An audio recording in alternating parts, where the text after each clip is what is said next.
হলদিবাড়ির ঐতিহ্যমণ্ডিত gold cup knockout football টুর্নামেন্টে champion হলো পান্ডুয়া ফুটবল একাডেমি হুগলি। আপনারা দেখছেন নর্থ বেঙ্গল সমাচার, উত্তরের বার্তা, সত্যের পথে। হলদিবাড়ির ঐতিহ্যমণ্ডিত গোল্ড কাপ নকআউট ফুটবল টুর্নামেন্টে চ্যাম্পিয়ন হলো পান্ডুয়া ফুটবল একাডেমি হুগলি।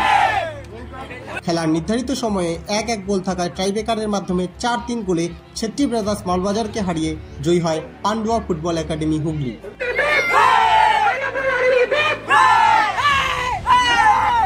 খেলার ম্যান অব দ্য ম্যাচ নির্বাচিত হয় জয়ী দলের গোলরক্ষক বিল্লু টুডু। টুর্নামেন্টের সেরা ডিফেন্ডার নির্বাচিত হয় জয়ী দলের প্রমোদ হাজরা।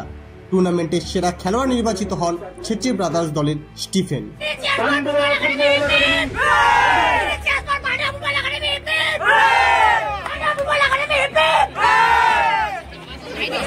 আপনারা দেখছেন নর্থ বেঙ্গল সমাচার, উত্তরের বার্তা, সত্যের পথে।